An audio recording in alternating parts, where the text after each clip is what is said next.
So, next, Curiosity Club, we are having our alumni party on December 13th.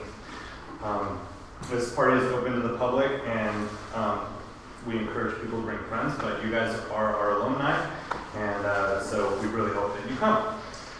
Over the last year and some odd months, we've had no less than 27 Hand-Eye Supply Curiosity Club speakers, and everyone has been insightful, entertaining, and of course incredibly curious.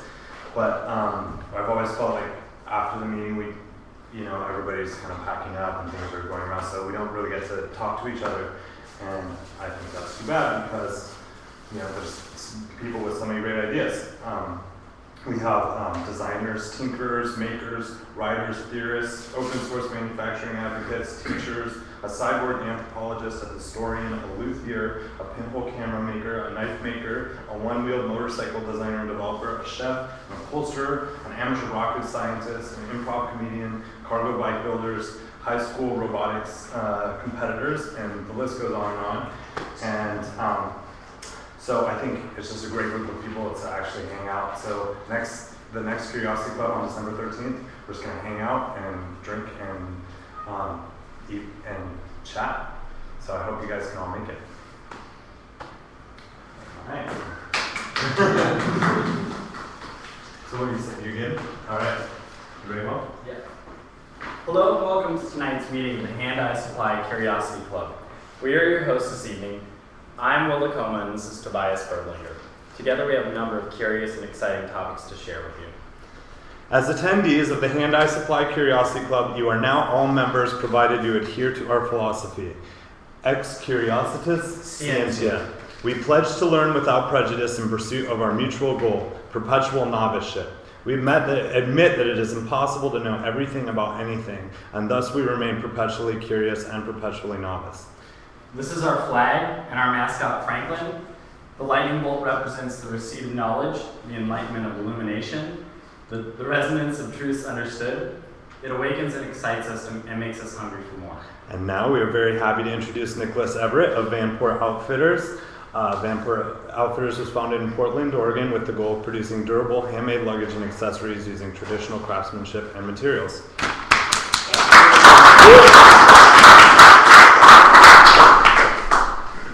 Thank you. Well, I'm going to start off just telling everybody a little bit about the company. Some of you may already know this. Then I'll talk a little bit about sort of the industry of things made in America, the makers, the supporters of it, the retailers, and then I'll just talk a little bit about my design process, specifically the most recent thing, which is an apron that Tobias and Hand-Eye Supply and myself collaborated on and recently released.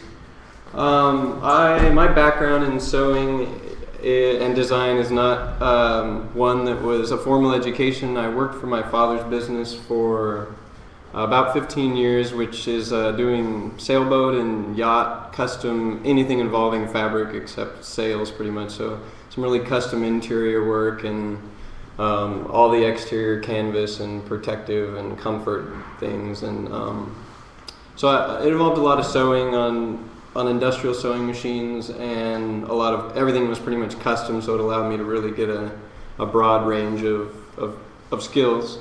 And I eventually started making bags for fun, just for friends or for myself, just because I didn't like what was out there. It lacked some, as with anyone would probably attest to, there's always a bag that is missing some pocket, and having the advantage of just being able to make it myself and make it perfect was appealing. And then of course friends started liking them and wanting them too, and I got pretty busy with my normal job. We were very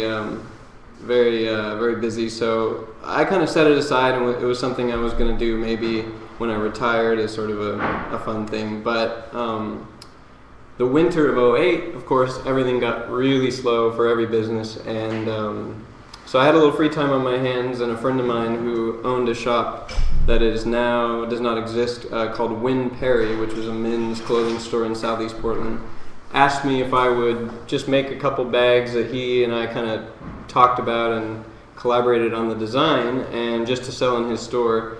And that was this right here, which no longer exists in this form, but it was just a real basic cotton canvas bag, and we maybe made a run of 4 of them after kind of a design process. And little did I know, a lot of Japanese blogs and retailers and buyers followed his little tiny website because they really like to keep their finger on the pulse of what's happening in America, because in Japan the market is much more appreciative of American-made products or that heritage wear. They've been doing that heritage look for a decade now before it really got popular here, and they certainly understand that they're willing to pay more for a product that's better designed. I mean, most people here probably are in the same boat, but across the U.S. that's not always the case. But in Japan, there's a better appreciation for it. So suddenly, without really having a company in place, I would get a lot of wholesale inquiries from Japanese companies asking me about the price on making 600 of them or something, and so I decided I would get more serious about it and try to reply to those queries with information that might yield eventual sales. So we made this one very briefly. I'm going to pass these around and kind of show you the process of development from what it is here to what it became and what is now offered. And so I'll pass them, and if you just kind of keep them in order, it'll give you a better idea of the process. So this was the first one. He may have already seen it. That's my business manager, Thomas. There, so he's probably already seen it. And then winter came. I mean, the process started in winter, like I said, but it really went to market in the spring, and so it kind of had some spring lighter colors. And then winter came, and so we did basically the same thing, but I had finally sourced what is now a very popular fabric for bags everywhere, which is this waxware. Or Martexin, which is milled in New Jersey and waxed there, and has a very unique finish to it. That it's 100% cotton and it has a twill weave, and it kind of lends itself to distressing easily, which people like. So we basically did the exact same bag, and again in a very small quantity. So at this point we really have made, maybe 20 bags at the most. And around that time, that store ceased to do business in that location, and he went on to do some other projects for Portland Garment Factory, I believe, and he still designs some things. But I was approached by another local retailer called Latraine Blue, and she asked if we could maybe make that bag, and it looked kind of like a backpack, but it wore like a tote. And so she asked if maybe we could kind of develop it as a backpack, which is something Jordan and I, the proprietor of Win Perry, had kind of kicked around but had never really pursued. And so I got to work on that, and we ended up making this, which is, has the same similar silhouette, but has that heavier canvas. Obviously has like a bridle leather, which is a lot more durable, and then is backpack form, or you can convert it into a tote, which I won't show you right now, but it converts into basically that style of carrying. And we ran into a few problems with sourcing leather in the States is pretty tricky, and trying to source 2 different weights of it so that you can sew it down here and then still have it thick enough for the straps turned out to be actually really difficult. So the way we got around that is we actually started splitting the leather basically down. So this is thicker. This is like a 14 gauge, and then down here everything sewn is much lighter. So this is sort of at this stage the development of that bag progressing. So that's kind of how we got started. It really was at Win Perry, kind of moved to Latraine Blue, and then we haven't really done much in the way of sales or marketing. It's really just developed off of word of mouth, and we get approached by wholesalers often, and some go with us and some don't, and we're still fairly small scale, and some people like that, obviously. But I'm just going to talk a little bit more about apparel manufacturing in America, and I know a lot of this will probably be preaching to the choir, just judging by the type of person that might be interested in being here tonight.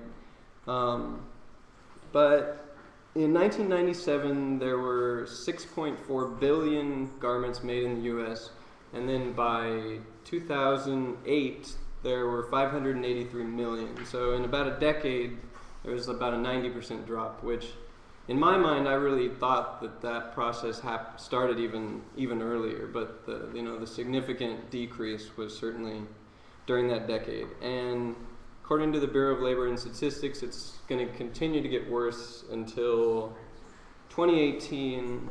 They say half as many people will work in apparel that work now. And my intention here today is to suggest that there's, certainly in Portland and probably nationwide, there's sort of a movement that while it may not completely counteract that trend or completely reverse those drastic numbers, I think consumers like ourselves and people in Portland and people in many other cities kind of have a different view of the way that they purchase things and the way that they relate to their clothing and their communities. And I think Vanport is really just one very small company nationwide, and especially in Portland. There's many bigger and smaller companies that are doing the same thing and doing it well, and it kind of challenges the importation from Asia and Latin America that is obviously dominating. And we think we're working towards something bigger, and we think we support a community that's also working towards something that is going to be bigger and continue to grow because of a combination of people changing what they want to buy and how they want to buy it. I think there's like a relationship that people want to have with the person that made it, if possible, and that's something that you just can't achieve when things are done on a larger scale.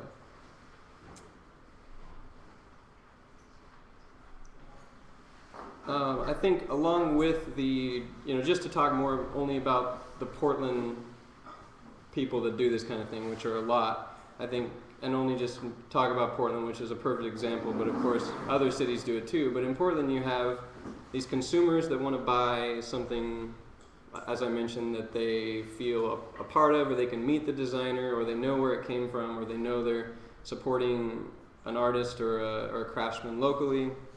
And then there's a core group of retailers, Hand Eye Supply is a perfect example, that not only support the product but kind of foster the community and want to be a part of it. And I mean, there's so many examples with Hand Eye Supply, with the float that they did and the catalog they just released and the Apron collaboration, and even this event that I think is really a good way to kind of foster that kind of community. So I'm sure I speak for everyone when I say I'm very appreciative for that kind of attitude.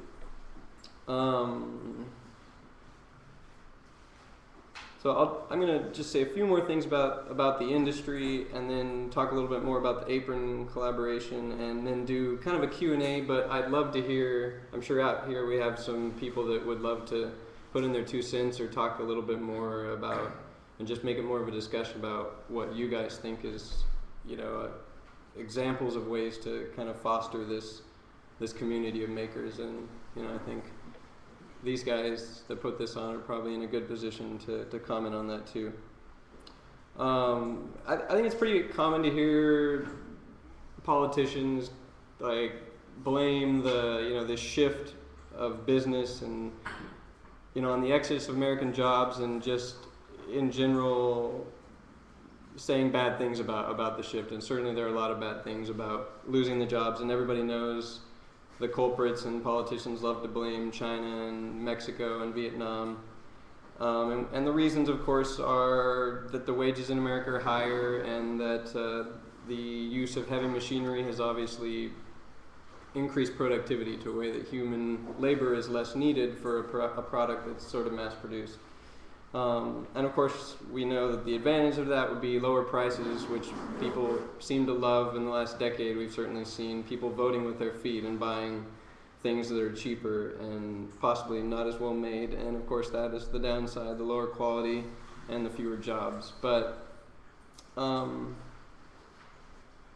think it's easy to to make arguments for keeping stuff in America that can sound to anyone to be kind of nationalistic or a refusal to accept kind of a global economy.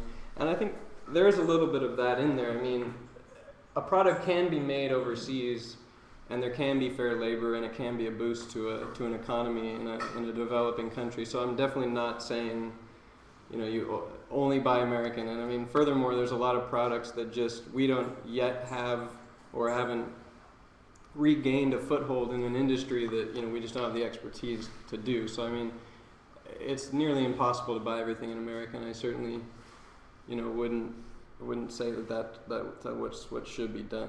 And even putting developing nations aside and that sort of mass-produced idea, there's also a lot of developing countries that produce really great products and have the exact same outlook that a lot of people here have, which is that they're making something that they are proud of, that's made with fair labor practices, and it's a quality item. So I mean, a perfect example is allows me to mention another great company that I recently learned about. It was very difficult a couple of years ago to find like really high quality knitwear made in the U.S. Like it was around, but it just didn't have the right feel to it. And in the winter you're gonna want your grandpa's kind of sweatshirt. And so I used to buy one of the things I would buy overseas was from Denmark. It was a company that made kind of 100-year-old looms, these great like fishing sweaters and stuff. And then recently I met this guy James, who is one of the co-owners and founders of DN 1920, which does basically the same thing, but right here in Portland, where it's heritage looms and really high quality wool and a great product. And it's so cool to see. Like if you really do your research, it's surprising like how many things you can find that are made locally. So I think that's really cool. And of course, another advantage that DN is noticing is that when your labor costs are so high, like throwing in the highest quality materials is really a lot easier for a company like us than a company that the labor is so cheap that materials have to kind of be low quality, otherwise they just represent an absurd amount of the cost of the product. And it's really advantageous, I think, for us to be able to do that, because we already have a lot of labor invested, and it's not as big of a deal for us to just have the highest quality wools. And so you end up a product like they produce at DN, which is just amazing wool, and everybody always comments on the weight of it. It's like a sweater that weighs 5 pounds, and it's great stuff. Not quite.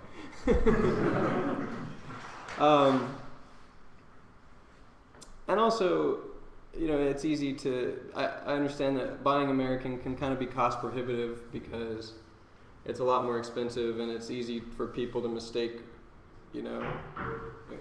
a pro-American thing as like an elitist sort of, it's not accessible to everyone. But when you have products like what DN produces and what a lot of people make, I think the cost is justified by how long it's going to last. It's not this fast fashion that you're going to throw away and buy 5 of it. So I really feel like it's an upfront cost, but that it's justifiable in the long run, which again, I'm sure I'm preaching to the choir on this one.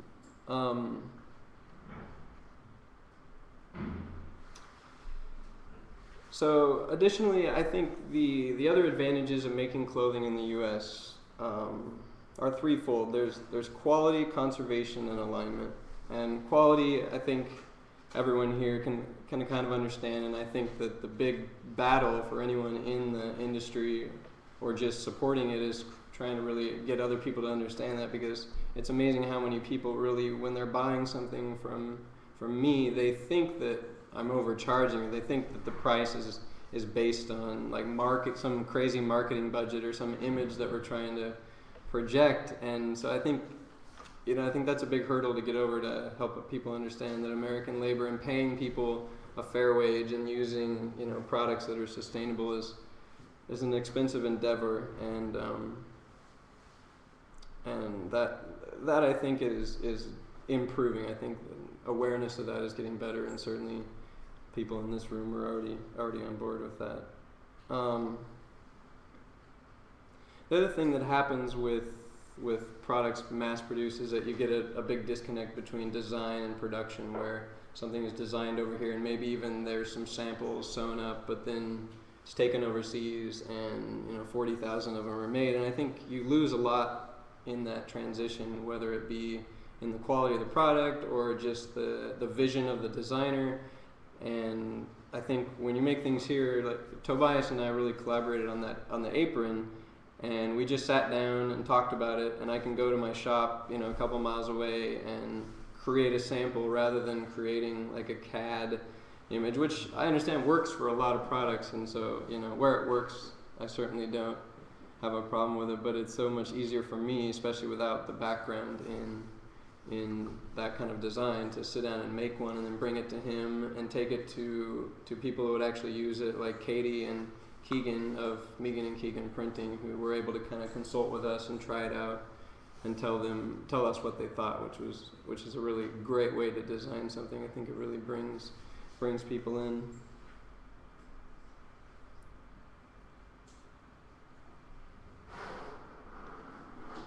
The other thing is that when you're able to hire people here to do every step of it, I think not only is it you get better labor, you get people that like their job, you get better paid people, but you're able to talk to them on a daily basis. You don't have this disconnect where you have to go overseas and talk to a production manager who maybe wasn't at the meeting for the first part of the process. And it's really nice to have someone, for instance, my design assistant Keely right over here is always around. And so if we can troubleshoot a problem together that arises, or just if there's a simpler way to do something, she may think of it, and mid-production we can switch to that. And that's the type of thing that just doesn't happen in a traditional setup. And then, of course, something that I think everyone here knows and agrees with is just the conservation aspect of, you get, the cost is so low with labor in China that it makes sense to ship, pallets and pallets and pallets of product over here, which seems crazy. And of course, it goes without saying that the waste in fossil fuels and the time that it takes to get over here is a problem, not just from an environmental perspective, but also I think, you get a disconnect when there's a big lag. And I understand in a lot of businesses, just the development, sometimes you need 6 months to produce something, and that's probably typical of a lot of bigger companies that make apparel, is you're looking at least 6 months from idea to the shelves. And I think that's what caused the rise of these fast fashion companies like H&M, and there's Inoteca, I think they're called, which is what owns Zara, where they are a huge company, as big as or bigger than, say, a Gap, but they're going from idea to the showroom in 6 weeks, and which is unheard of, and probably partly due to their success. But I think locally made companies can compete with that in all the areas that they want to, and all the areas they don't want to compete in, like scale, they don't have to. I mean, 6 weeks is very easy for me to do. I mean, it's, when a trend comes out, if a trend is what we want to follow, which again is always debatable in this industry, but it's doable. I mean, that's something you can compete with a Gap in that aspect, because you can produce something, develop it in a week, try it out, and then start production. You don't, there's no disconnect, and there's no shipping on, slow boats from China, which is kind of nice. And of course, all the jobs that I have are, or that I create by the work I do, and that he creates by the work he does, and even, some of the jobs that are here at the retail level are a little more enjoyable and a little more diverse, and I think that makes everyone happy. I think the consumer likes to buy something from someone that likes their job and from someone who they might know. I mean, if someone lives in your neighborhood and you're buying something from them, of course that has its advantages. Or even just, it brings up the opportunity to barter, which I'm a big fan of. If you have lots of makers, it's really, really conducive to trading, which is a really great way to take a lot of things out of the equation that would otherwise be there. So I think I'm going to talk a little bit more about the apron, which I have a few of the samples right here. When we first started on the project, Tobias and I sat down and we roughly thought we were going to aim towards kind of a printmaker's apron because there seemed to be a gap in that market, but we kind of wanted to make it accessible to many different makers. So this was the first one, and it was we hadn't sourced a lot of the fabrics we wanted, so it was really just kind of what we had around. And you can see it had a scissor pocket, which we didn't end up feeling was really useful for a lot of people, other than myself, which is why I probably got on the first one. So I'll pass this around. This was the first draft, and I'll talk a little bit about the changes, which actually were pretty simple. I mean, we got pretty close to what we wanted on the first one, aside from some sourcing of materials. So that's the first one. The second one, I was still hanging on to that scissor pocket, mostly so I could use the prototype for myself. We moved the ruler pocket, kind of got in the way. We moved it at an angle here. That actually seemed to make things worse. And we still had this problem. On the first one, we didn't have pleated pockets, and it made it really difficult to access them or fit many things in them. So we pleated these pockets, but Tobias and I were kind of discovering that they sit up really high. When you're sitting down, it makes them kind of inaccessible. So on the third one, we moved these pockets down. We got rid of the scissor holder. We moved the ruler holder to where it needed to be, and we ran all of this past Katie and Keegan, because they're printmakers and they really gave us a lot of good feedback on the way that they would want their apron to be. And one of the really cool things that Tobias recommended early on that I had always had a problem with my shirts and had never even realized this was such a simple solution, which is that these pockets, the lower snaps come undone, so when you lean over, it hinges forward and none of your tools fall out. It also allows for it to be completely removed if you don't want it on, or down the road if we ever want to add some modular, pockets that are more specific to a particular trade, it allows kind of a spot to put those. And at this point we were still using kind of a darker oiled leather that you see here, but that was kind of the last thing we changed. And this is the closest I have to the final one, although somewhere around here there's an even closer one.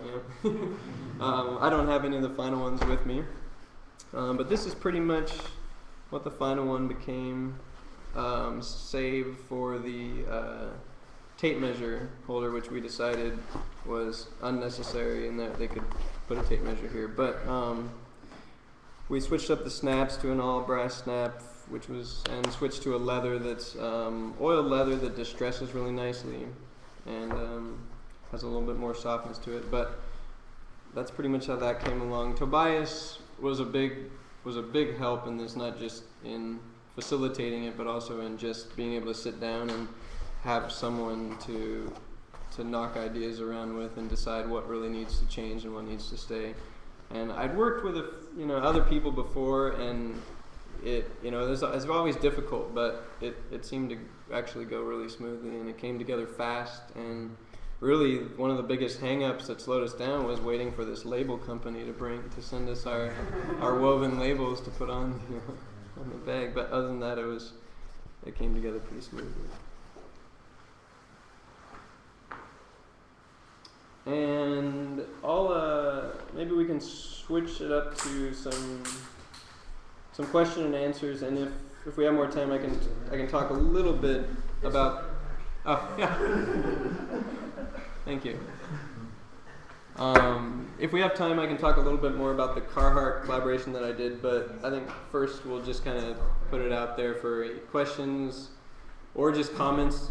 I'd love to hear anybody else's experience with kind of dealing with American-made stuff, any problems they've run into, and or solutions they've had if if they have similar experiences with American production. I know I work kind of in a similar environment where we do American-made stuff and local stuff. And you work at the Chris King right bicycle. Oh, okay. Okay, right. And I've noticed also one of the cool benefits of that was that when you have your workforce there and your process is all there and everybody there is either involved in it or like using it or wearing it, the product that you make, you have this really cool advertising campaign that is based on the people that have a vested interest in the product. So, I mean, as far as my company is concerned, we don't really have an advertising budget. Or we do, but it's a completely different scenario. And so Right. it's cool because then you have everybody, especially, if you're not on a huge scale like something that would be shipped to China and then shipped back, then you kind of take care of all of your advertising in a way locally, and the bigger you get, the more fringe benefit advertising you have, and word of mouth stuff, and it's really cool.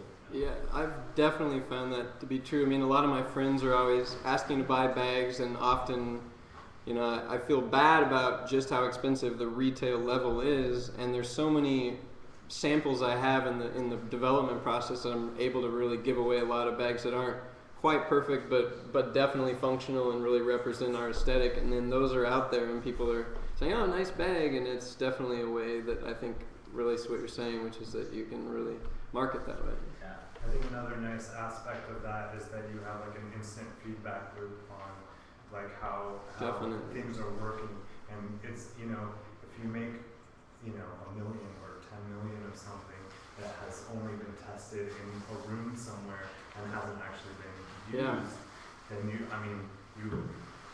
really run a risk of making 10 million pieces of junk. Yeah. And if you make one or two things that are not, or even 20 things that are, you realize that there's some sort of functional mishap or some sort of aesthetic mishap that you don't like, you can say, like you were talking about, you can say, okay, we need to shift our production. And you can revise your production process so quickly, which should also bring it as well. Mm-hmm. On another note, I think, I think that what's really unfortunate is that we live currently in an economy where it's hard for people to support American-made and handmade goods, and it's really I think it's just a really unfortunate thing that in itself is sort of a bad loop of of not being able to continue to make products. I don't know if that's totally clear, but I would agree. Yeah. Yeah, and of course that can be good incentive to keep really focusing on keeping the price down without sacrificing quality and finding ways to make it more accessible. I think in general as a mass culture in America, we don't pay people enough for the things that they actually make, and there's no system in place to really protect it. And since all the manufacturing has gone overseas, the quality of even the things that are made here becomes less and less, because you have to rely, maybe for a piece of hardware or something. I had someone in earlier today who were talking about Pointer Brand, which we saw in the store, and I'm not trying to plug it, but they've been making stuff since 1913 in Bristol, Tennessee, and it's a great company. It's a small company, and they've been really trying to keep things going. And I think maybe because of their geographic location and their sort of cultural mindset, they're not really, they're not really catching on to things in the same way that D1920 would. It's more, they don't realize that there's actually a demographic or market of people that really want it, so they're really struggling. They're but they're still making a really amazing product. When there's 2 other companies that make denim bib overalls in the United States, and Right. just insane. Yeah. Because I mean, they're like trying to make it to 100 years. You know. Yeah. I always wonder something that goes along with what you just said about how this company in Tennessee maybe, or the geographic location and the culture that it's in, has a problem getting its own message out. I've been wondering a lot over the last 6 months to a year of, frankly, how a lot of the weird political mix that we have in the U.S. plays into a lot of this, because frankly, there's a sense to some degree that this like buy American urge isn't only nationalistic, it's almost more of right wing or some degree. It's Bible Belt politics, and we here in Portland, there seems to be two cultures that are interested in a similar idea for really, I think, not very different reasons, but a lot of times the labels that we put on them are very different labels. Mm-hmm. And it makes it kind of tough to find those cultural connections where really there's a whole lot there, where we want to be sharing things and we want to be throwing stuff back and forth, but we kind of miss a lot of those connections sometimes because we have these contrasting labels and these contrasting conceptions on each other. I'm wondering. It's interesting. I think that very phrase "Buy American" has a really strong stigma associated with it, and trying to avoid that. Yeah. It just permeates the whole culture of Portland. Yeah. That idea. Yeah. Just don't use that phrase. That's right. Yeah, I mean, I think I first started noticing this, like I think you really nailed it with, there's these two cultures.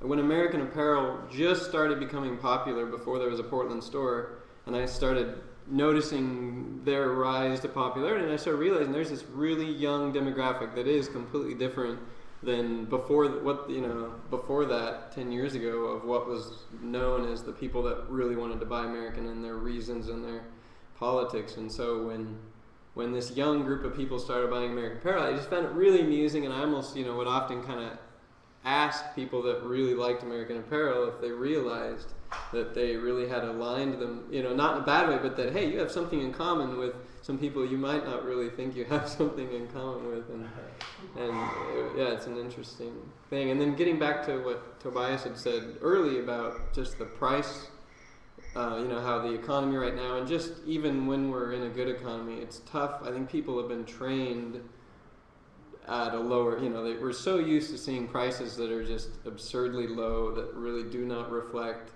all they really reflect is labor, and a very cheap labor at that, and really nothing else. A lot of the loopholes, don't really account for environmental costs or a lot of other things. And so I think consumers have been trained to expect prices to be pretty low, and when possible they should be, when quality doesn't have to be sacrificed. But I think there's definitely a movement that'll probably help change that view slowly. That's certainly going on, where people realize that there's a difference between like a luxury brand who sells a bag for $1,000, but 600 of that is marketing, 200 of that is bureaucracy, and then maybe a small portion is the actual making of the bag. That's the only other thing that people kind of know as the reason that things are expensive, is like this label that you're buying, which is also completely different than what it used to be. Like a company like LVMH, which is a big conglomerate that owns so many luxury labels that they bought. Companies, Louis Vuitton used to really make quality stuff with these French artisans that just worked away at an item for 30 hours on a bag, and it just had this beautiful product, and then they buy them and kind of keep a little bit of it made in France, and then send the rest of it overseas, and then just jack up the marketing, and suddenly it's like you're buying a screen print of the logo basically. And it's a different philosophy. I'm certainly not willing to say it's all bad, because I don't know enough about the core values of LVMH, but I certainly know there's a battle going on right now between Hermes, the French company, one of the few last remaining companies that really does make things, with the highest skilled artisans, and they're a family-owned company, and they really don't want to sell out to LVMH, who's already secretly, purchased like 19% of their shares. And so it's a real battle that goes on with this company that really wants to do things the old way, and they really realize that, and granted, spending 40 hours on a Birkin bag with alligator leather, that it is certainly not accessible to everyone, but the cost is reflected in the product being made. You know, it's not, I'm probably not going to buy a $40,000 purse, but at least it was made, you know, the $40,000 went to pay highly skilled artisans and not, you know, spread out through a lot of strange marketing and you know, bad labor practices. So. At the beginning, you mentioned having a dialogue with your customers, Mm-hmm. and I gotta think that you've grown quite a bit over the last several years. Mm-hmm. And I'm curious how you've tried to maintain the dialogue with customers and maintain that customer contact as you get more and more. Sure. It becomes more challenging. Yeah, that actually gets back to a thing that Tobias had mentioned too about just when, you know, you're making 10,000 of something and something goes wrong that you didn't expect. Like, it's very easy for a flaw to happen, just something that wears out quicker than you expected. And like he said, when you do that and produce 1 million of them, you have a problem. We grew slow enough that we hear feedback from friends that have tried out the bag, or sometimes from customers, or we do, which is something we're about to do very soon again, which is email everyone that's ever bought a bag directly from us. Like, it's hard for us to contact people that have bought a bag through a retailer, but our policies on our website certainly allow for it. You know, that if it's a craftsmanship flaw, we would hope they would contact us. And being small not only allows us to address that, like, I am curious as a designer to see what's gone wrong, not only so that I can fix it in the future, but just I actually enjoy doing those kind of repairs, and especially when it makes someone happy and they have a bag that kind of has a little more character in the end. And so at this point, we can still easily, you know, contact people if they don't contact us. And I think as we grow, as long as we make our policies a lot more explicit and say, hey, you know, we really want to hear when something goes wrong, not just because it allows us to fix it, but because it keeps someone happy and keeps them in touch with the person that produced it. I think from my experience with companies, none come to mind right now, but, you know, if you're willing to, you can get pretty big and still maintain a pretty honest and pretty helpful relationship with customers when it comes to that. And I'm certainly committed to it, and I think it's, like I said, I enjoy getting bags back. I enjoy repairing them, and I really just like seeing the way that they wear, not just because it tells me how to design it different in the future, but it looks cool to see a bag that, you know, has been distressed. And I have a few friends that are really hard on their bags, and I really like that about them, because then I can really see exactly what's gone wrong or what's gone right with the wear. But as you start scaling up, that becomes an example kind of communication rather than communicating with all customers. Well, yeah, in terms of who I can contact, unless it's bought directly, which I can certainly email people and say, hey, if you have a problem, let me know. But then, of course, just making an explicit policy that says if you have a problem with your bag, contact us, I would hope would allow for anyone that does have a problem. There's also just the technology that's being used to get the bags out there is you know, I think our situation in particular helps us a lot. For example, you know, right now, because our online sales are happening through a website that uses PayPal, we're automatically getting an email address for every person who picks up a bag for our site. And of course, a lot of people who go to our site are becoming Facebook fans or whatnot. So we have a lot of conduits to really speak back and ask questions of our audience, in addition to having them bring back issues to us, and that helps a lot. And it's something that wasn't necessarily available to a company that was our size, you know, 10, hell, even 5 years ago. There's more and more all the time, a lot of ways to get out there. Mm-hmm. What is the company size now? How much are you growing? How fast? And what do you do in the future? Well, that'd actually probably be a question for my business manager, but I can without getting too detailed. I mean, I started out doing pretty much all the sewing myself, and I had a day job and all that stuff, and then it definitely got to the size where I was doing a full-time job and keeping my full-time day job, which still kind of happens sometimes. And, you know, my day job was working for my father's business, and I kind of owe him a lot in terms of the skills that I learned, and so I help him out whenever he's busy, despite, you know, whatever I'm doing. So it ends up with some 80-hour weeks here and there, and we have a few people that are regularly available. Like Keely is kind of my right-hand woman. Chef. My sous chef, as I often call her, and another person who's available on about the same scale. And then there's 3 to 5 people that I can call on if we get really, if I got a really crazy order that I really felt the need to meet their schedule, I could bring in, 3 to 5 people. And then my dad would loan me seamstresses if I needed them. That we've done a little bit of that already, is kind of sharing talent back and forth, which allows for a lot of flexibility for both him and I to kind of scale up. But I would say from, when we really started going, I mean, the Win Perry thing was kind of what I thought of as a one-off. I really think of us as getting going when we went into the Latraine Blue online store and started really having like 3 to 5 different models. And from that point to now, at least, I mean, the last 4 months I hope are indicative of the next year, because it's been really, really good. But at least 10 times as many sales as in the year that Latraine Blue first started. I mean, if not more, I'd say. So, for the first backpack, how many hours of labor do you think went into the design until there was an actual sample, just to justify the cost? Well, the very first one, the canvas one, or the very first backpack? The very first well, there were generations of them. Right. So. Yeah, the very, very first one, which is this one right here, had an absurd amount of development in it for two reasons. One, I was also working with the retailer to make sure it was what he wanted. And 2, I was really new at source. All the fabrics and materials I'd worked with sailboats and yachts were like a high-tech synthetic fabrics and stainless steel hardware, and I really wanted to have this kind of brass and all natural fibers kind of look to it.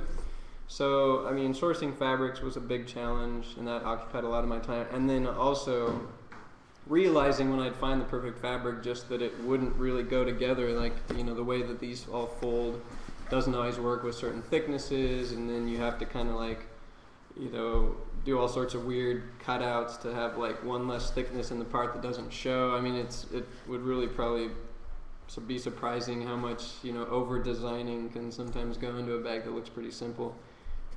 So I would say this bag, to make it, it took at the time, I think, about 2 to 3 hours of labor to make, and it definitely probably had 60 hours of development in it. But a typical bag has probably, like say on the Carhartt bag, to get from the very first one I made was this, just a real basic messenger bag, no pockets. I experimented with a whole bunch of different fasteners here before I decided what I was going to do, and it had these kind of jeans style pockets. To get from there to here, which is you've got this pocket, we've really kind of nailed down the way that it fastens. We've really sort of perfected the pockets and got the strap right. This was really only four steps. We made one of these. We made 2 of these that are kind of halfway there, but the strap's not right. You can see the stitching in here and there's like a pocket in here that just didn't work. That was step 2. Step 3 looked really similar.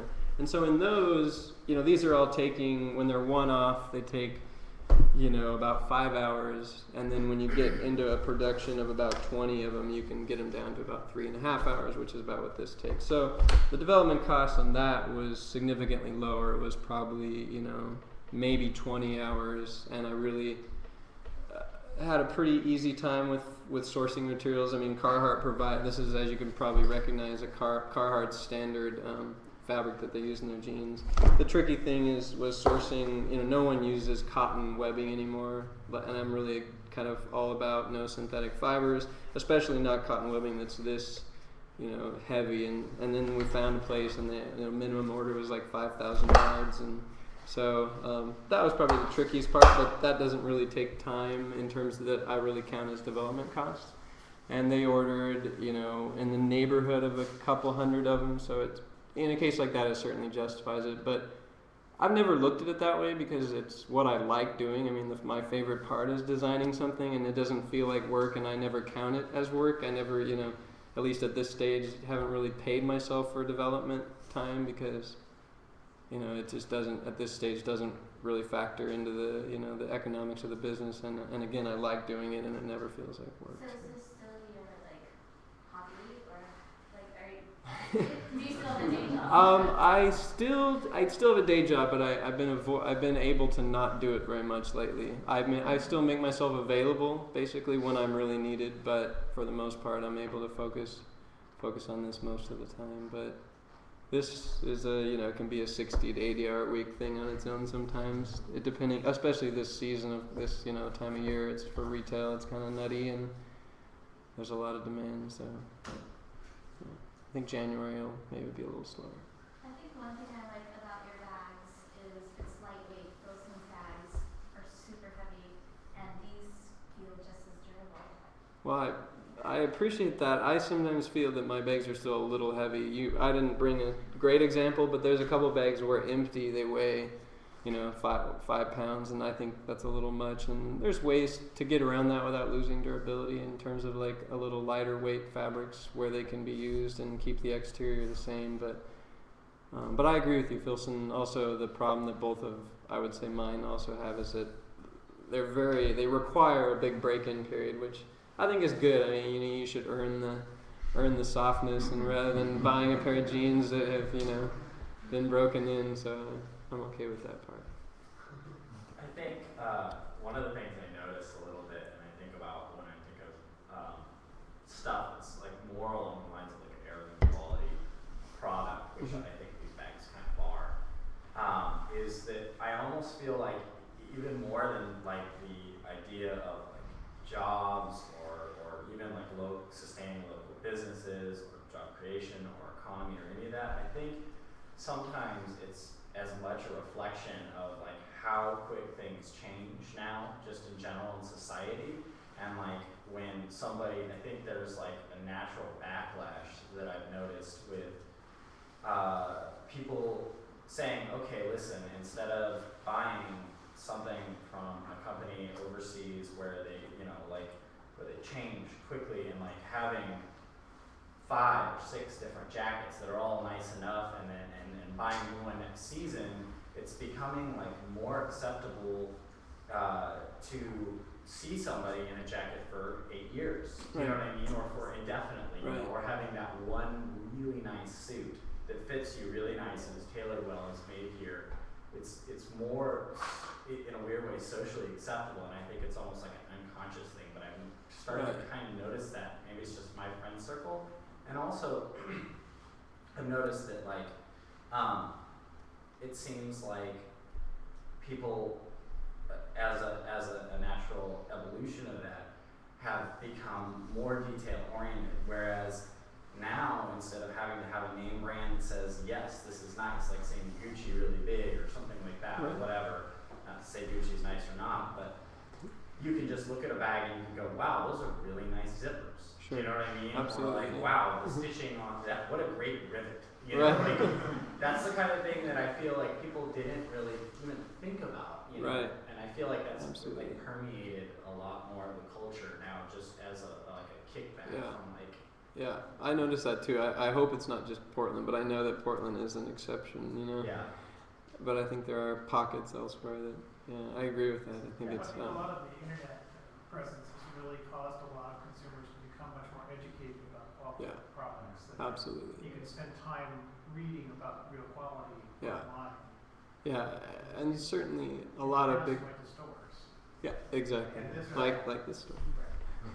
Another point on that one is that there's a whole cohort that's growing up now that in the last X number of years, when you've seen more crafted product becoming more readily available, it's the first time that this whole cohort has ever seen that kind of quality. So it's been interesting with us, and I'm sure you've experienced the same thing, is that people may opt for something that's less expensive for practical reasons, or just because they like the idea of getting rid of it and getting another one down the road. Yeah. But there's a whole like generation of people that are growing up that know the difference now, which I don't think you could have said.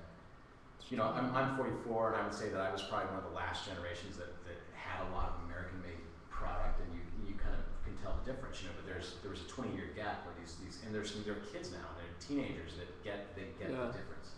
Yeah. And they can't necessarily support it.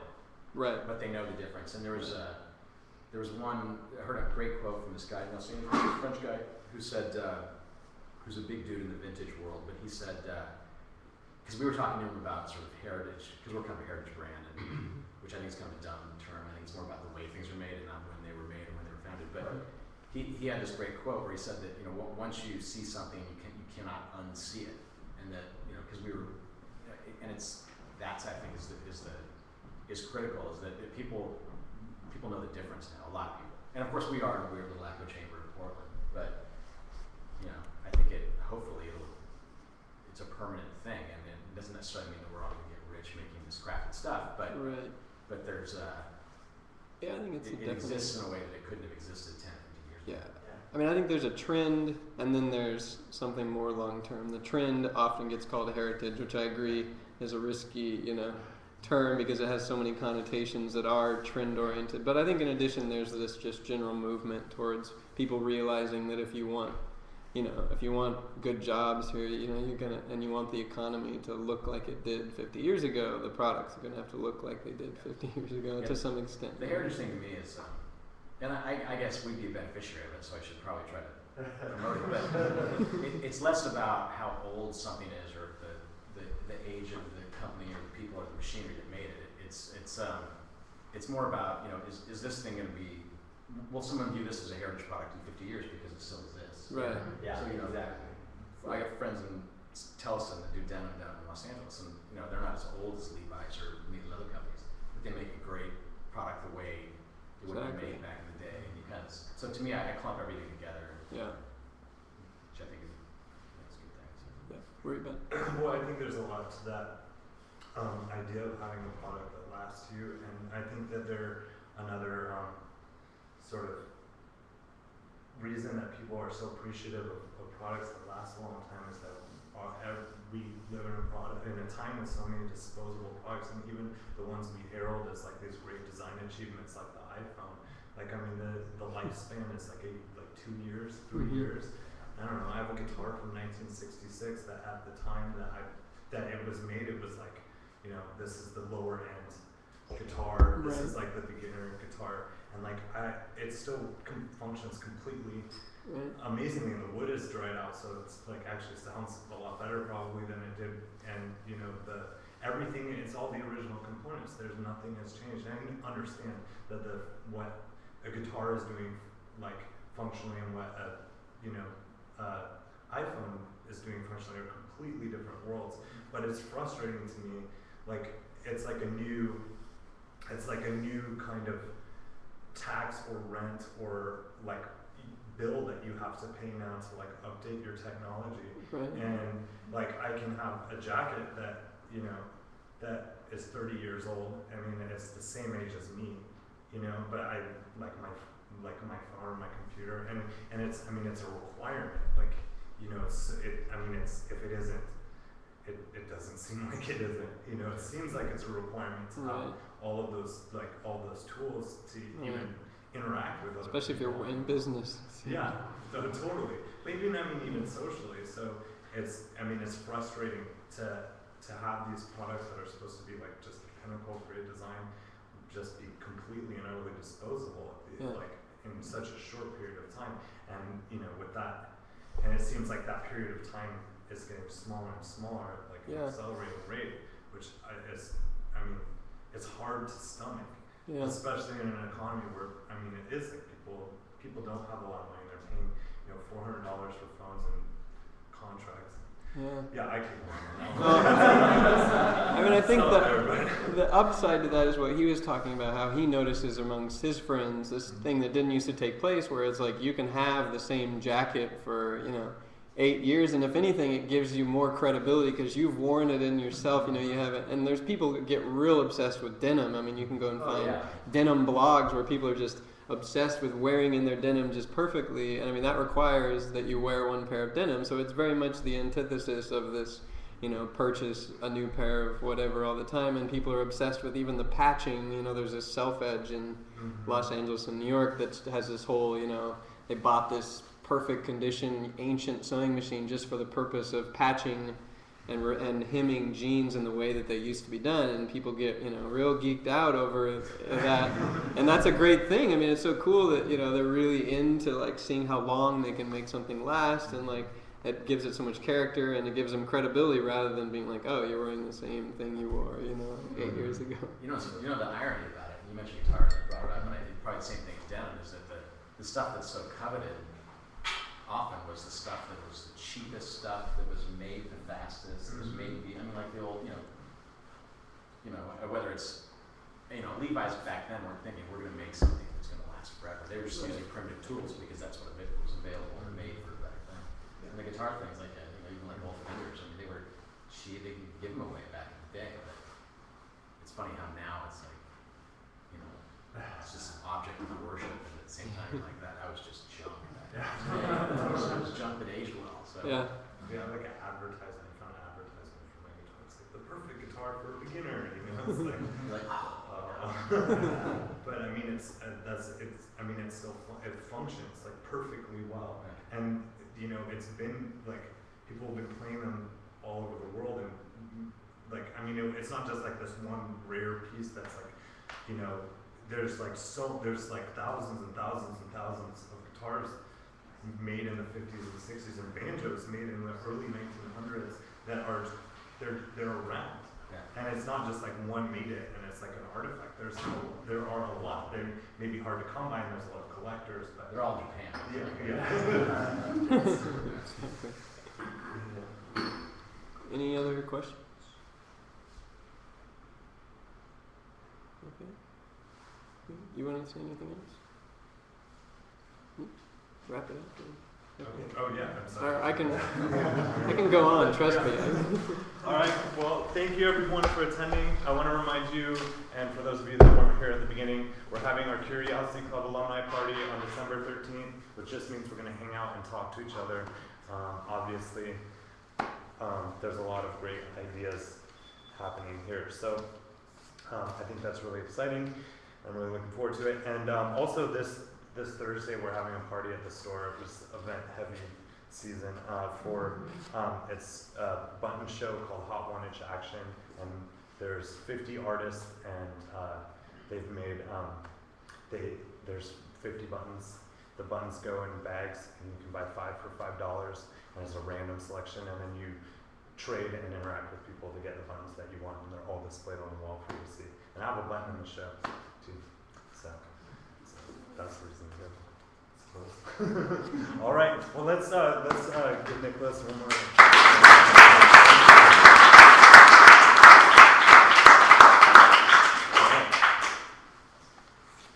So I didn't know what guitar you have. It's a Gilded Jetstar.